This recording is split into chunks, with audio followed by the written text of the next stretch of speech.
It's been a long time. It's been a long time. This is our third wave of lockdown again. You know, so close to the fact there that people are getting vaccine as we speak.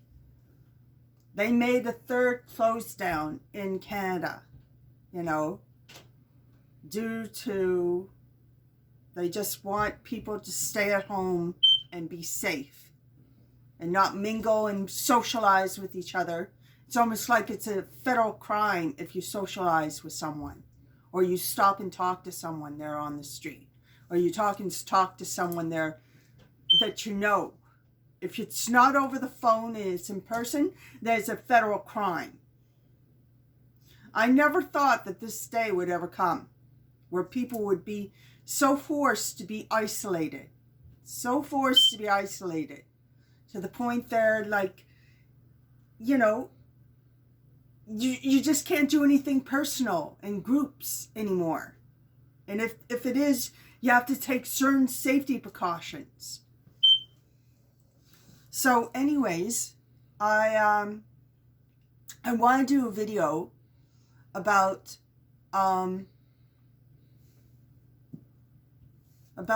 reality of life.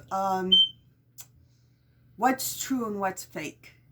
A lot of women wear a lot of makeup thinking that this is the idolization there of beauty, you know. And no one really knows the real them as they walk around in public and in public places. No one really knows it's really them except their husbands and like or their boyfriend. And this is the reason why people are not getting married so quickly as they used to back in the day, back in the 1920s, 30s, and 40s. It was very common for people there to hold off until marriage and get married, you know. So people got married sooner in life. These days there, people are not buying the deception so much anymore because everything is not what it seems. Even in the on the streets there in reality, nobody knows what's really real and what's really not. Women are wearing fake eyelashes, caked on makeup. You know, they look beautiful. They look gorgeous like a doll. But what's the real them? What's the truth? You know that the eyelashes are fake. All right? That they have makeup to make them appear to be something that, you know, fades away with age. It's might as well be honest and say, yes, I am 40 years old, I look 40 years old, and I'm happy and proud to be 40 years old. I'm 46 years old. I'm not lying about it. I have no reason to. Because I know that there's more to life than just physical looks and appearances. We've got so caught up with TV life, and what is considered beautiful in magazines and photo shoots there that we see posted on the highway, you know, of what beauty really is. You know, and there's all kinds of different facts. You know, right now it's having a hot big booty is a big fad right now. So everybody wants to get the hot big booty and the slim Coca-Cola waist. It's not real, okay? People have to work extremely hard in the gym just to get that Coca-Cola look, okay? And to get that big booty, to get the big hips, the big thighs, and whatever. But they had to work hard. They had to work very hard, all right? to get the image and the look that they wanted. And on top of that there, they have makeup on. You know, they're wearing wigs. They're wearing wigs and no one really knows, is that really her hair? Is that what she really looks like? And a lot of black men there know she's wearing a weave or she's wearing a wig. And it's not real.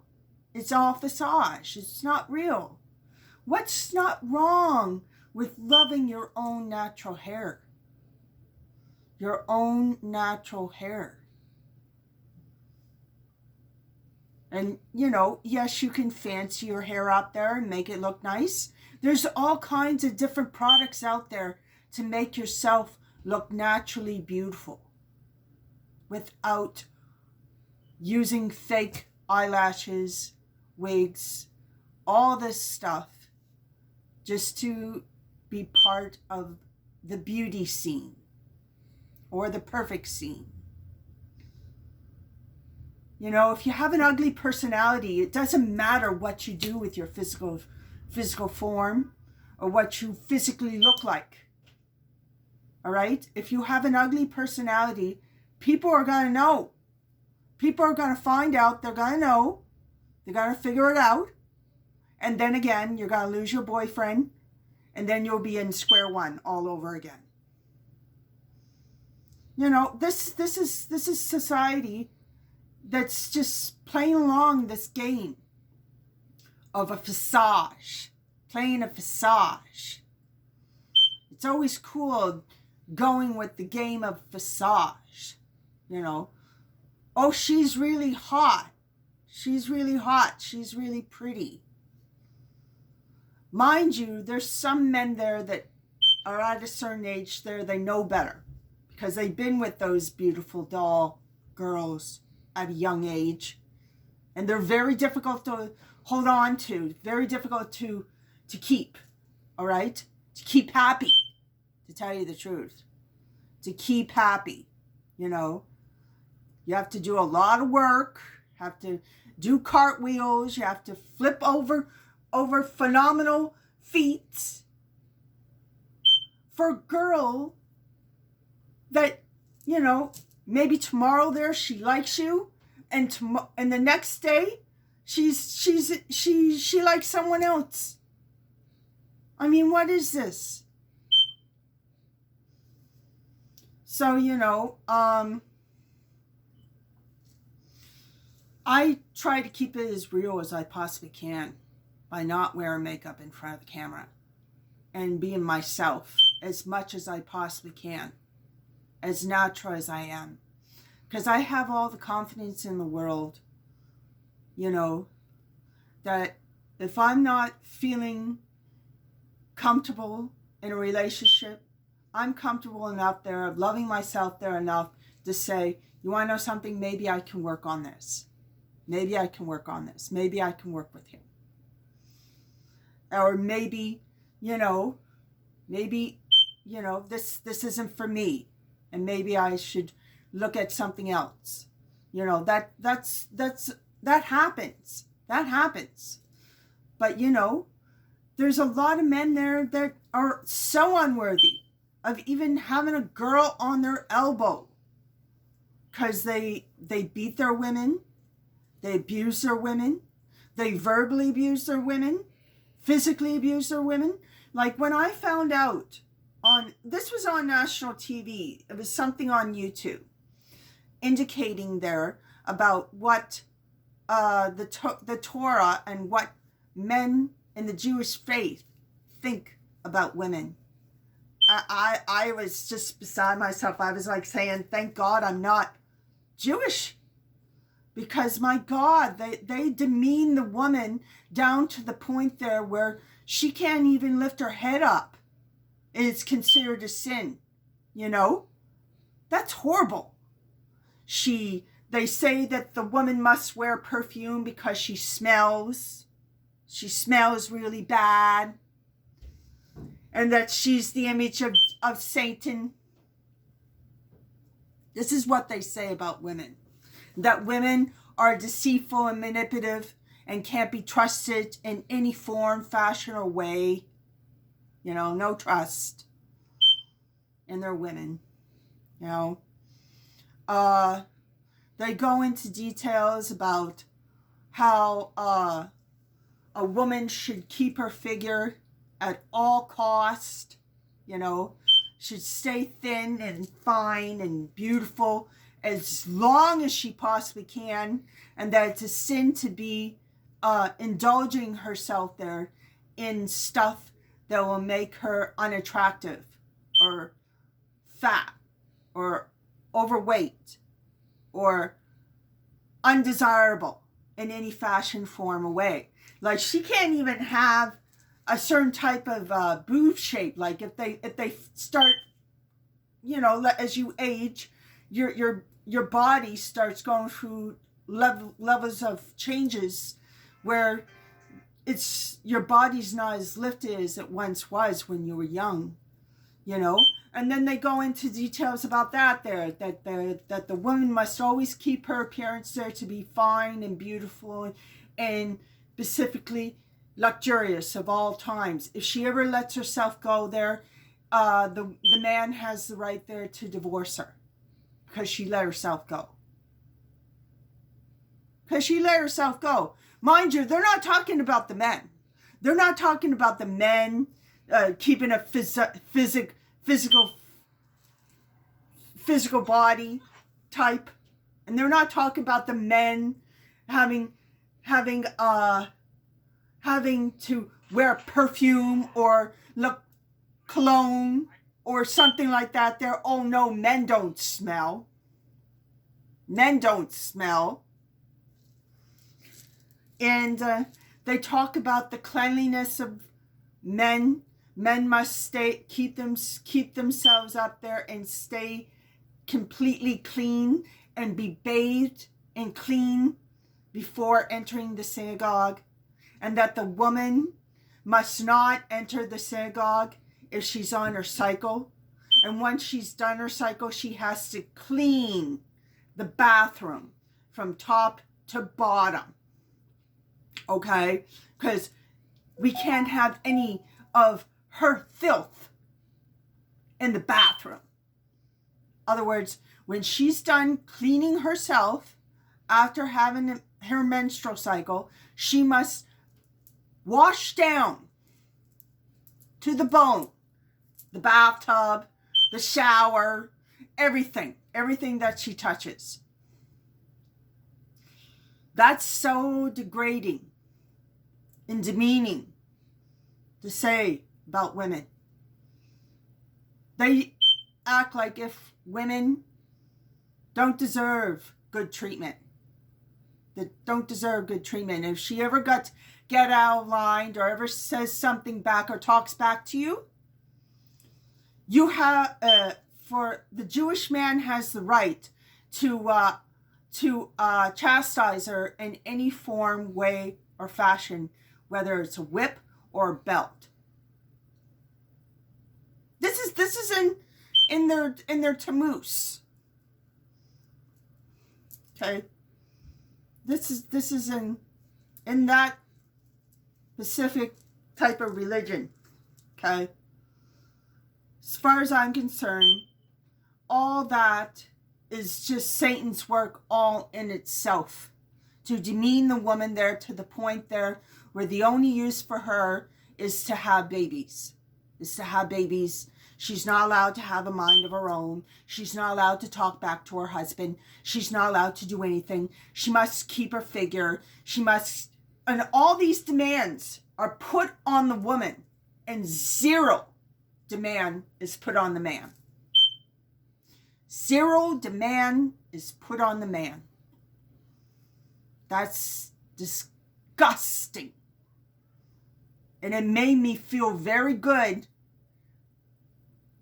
that I don't have anything to do with that altogether. And I rebuttal and I rebuke that.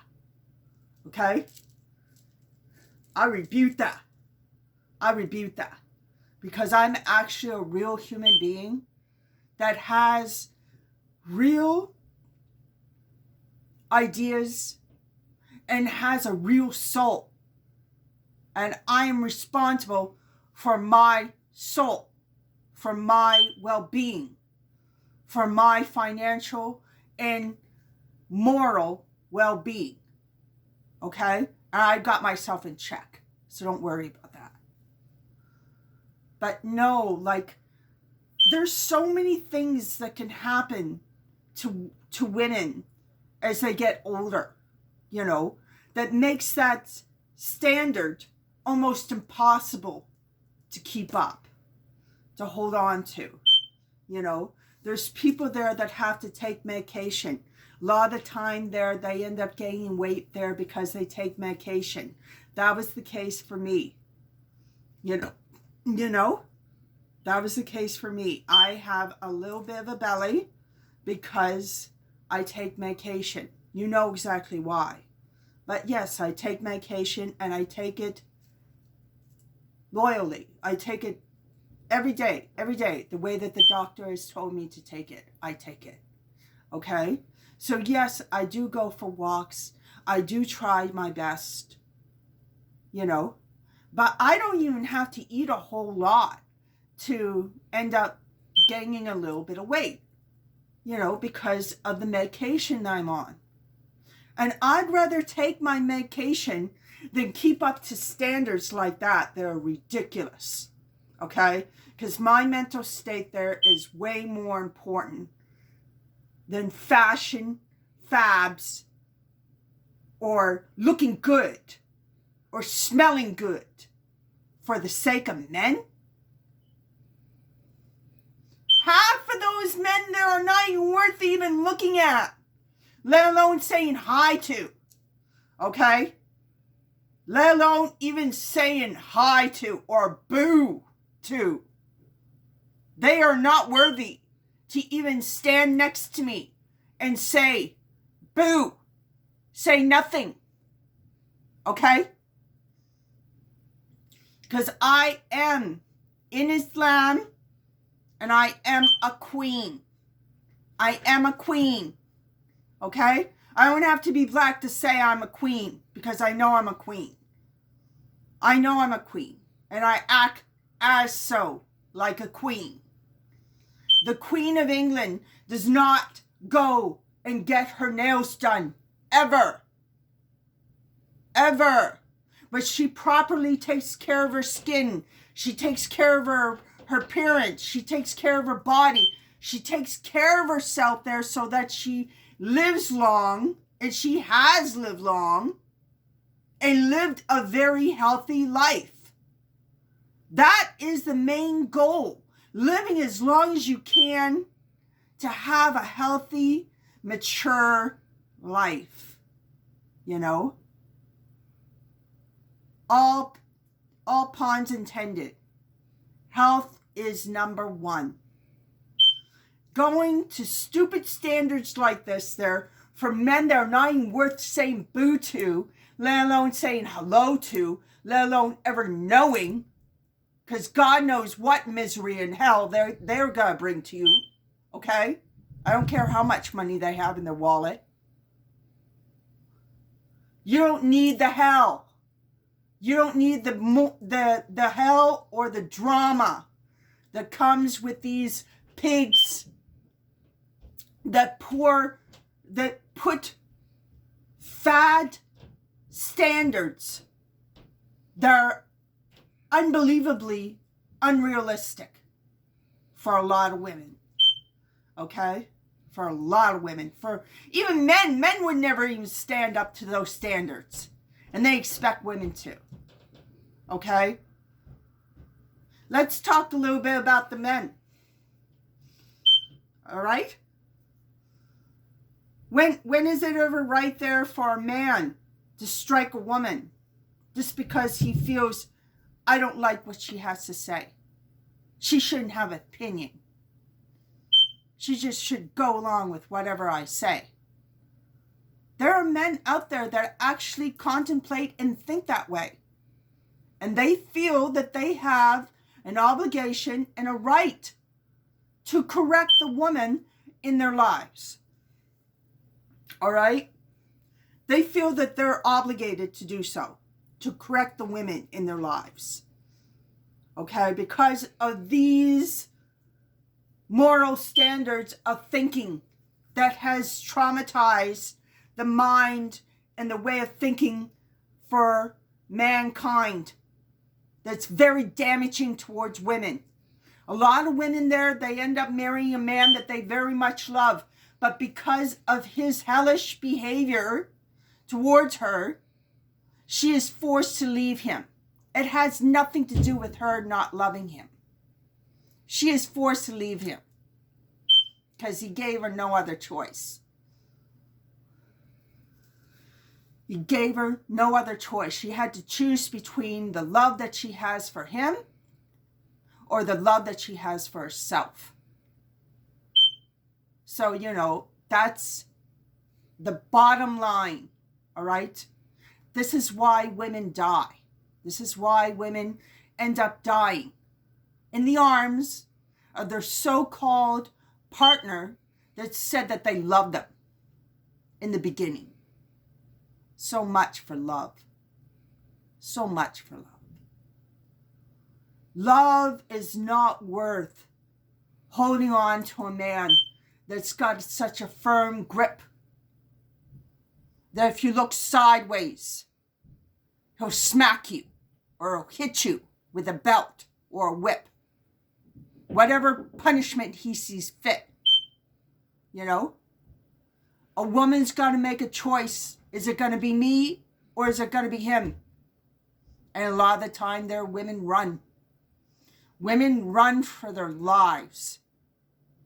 Not because they're not being treated well, but because they know if they stay, they're going to die. Spiritually, mentally, and emotionally. They'll die. All right?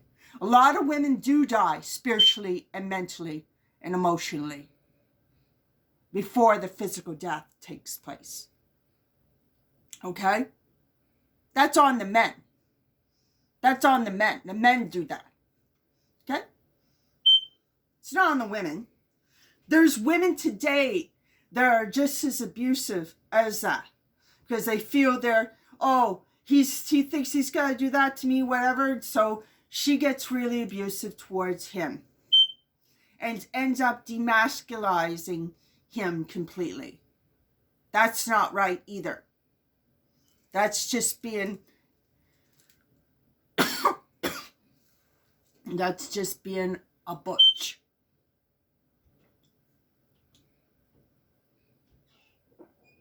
Butches demasculize men. Okay? Butchers demasculize men. All right? Being a man has everything to do with taking care of his home, taking care of his kids, taking care of his wife, and taking care of himself. Okay? Those are the responsibilities on the man. All those demands are on the man. Okay? Which has to do with finances. All right?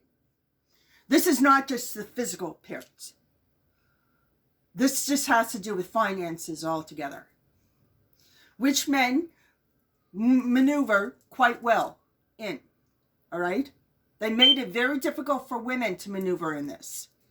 Okay? They made it extremely difficult for women to maneuver in this man-like world. Because it is a man's world. It is a man's world. So those standards are real.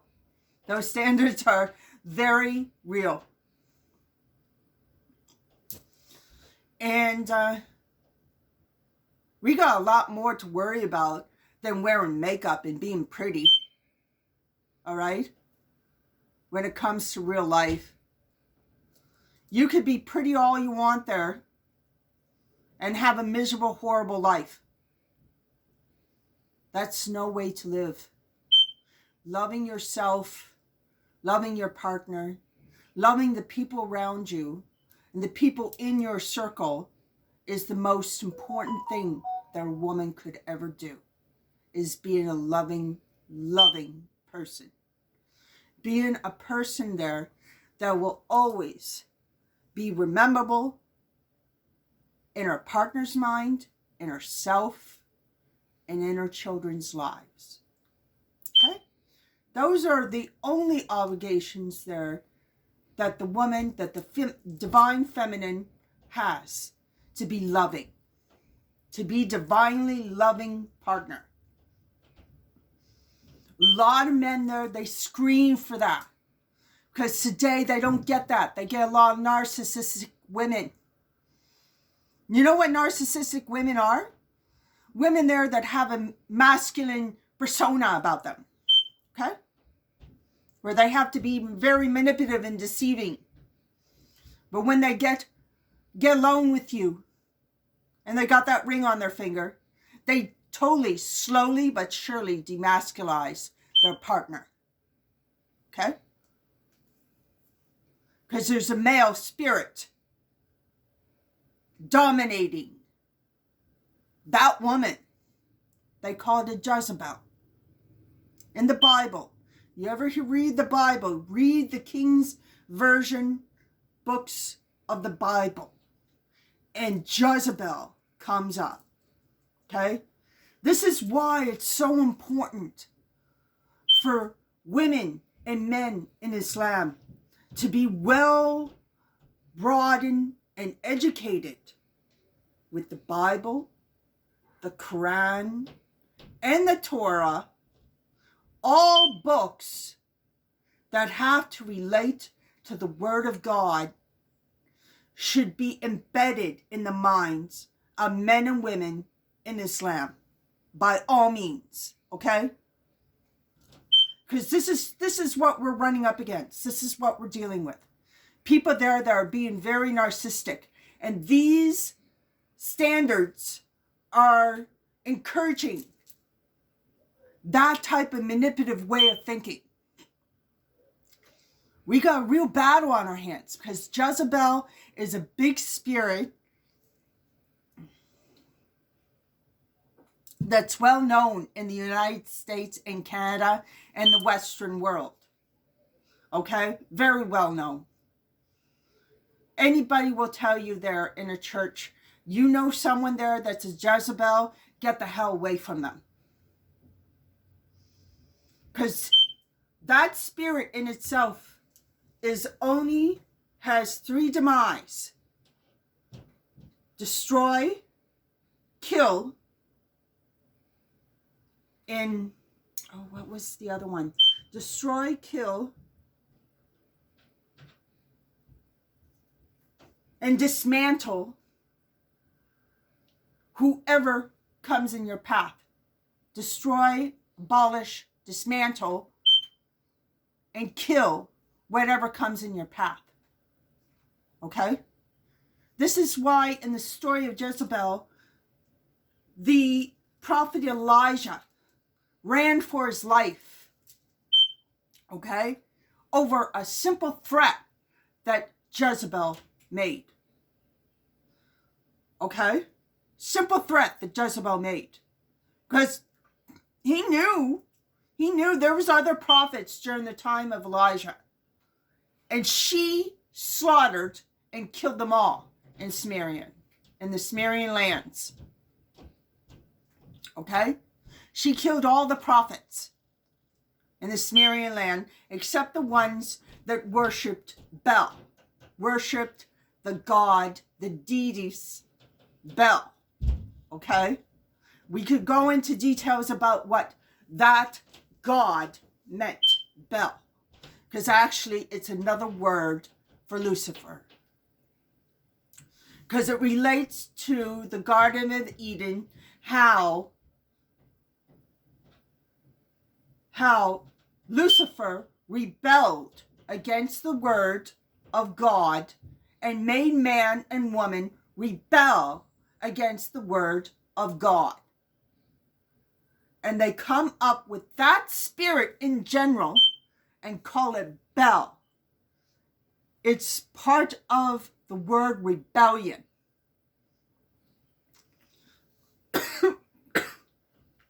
Part of the word rebellion. Demolish, destroy, and kill whatever comes in your path. This is the spirit that was very much on Jezebel. And she came from a priest and a priestess of Bel. Okay?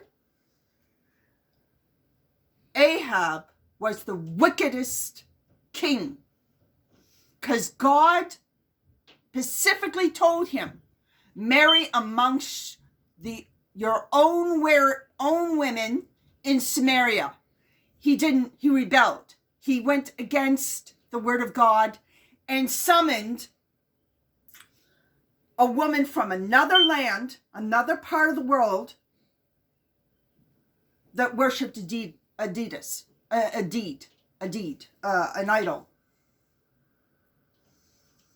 That worshipped an idol. And it was called Bel. Her father was a priest of Bel. In the priesthood of Bel in his land, in his country. Okay? So Jezebel became a product of that. And anybody that she came across that tried to provoke or go against her idol, even a word or a whisper, she would have them cut off. She would have their heads cut off. She would kill them, execute them immediately. No court, no nothing. They would be executed immediately. Okay? So that's why Ahab was considered to be the most wickedest man in all of Samaria. Okay? Because he was under the influence of Jezebel. Jezebel was a very selfish, conceited, overbearing, and very violent woman. Okay? She was not loved or liked by anybody. Okay? She made the priests that had to do with her God, okay, mutilize themselves, bleed themselves, cut themselves, okay, mutilize themselves, okay, because they needed blood to be poured out of the body in worshiping of Bel. That goes to child sacrifices. Child sacrifices were very prominent in that religion of Bel. Okay? That's why today it would be considered a Satanist religion,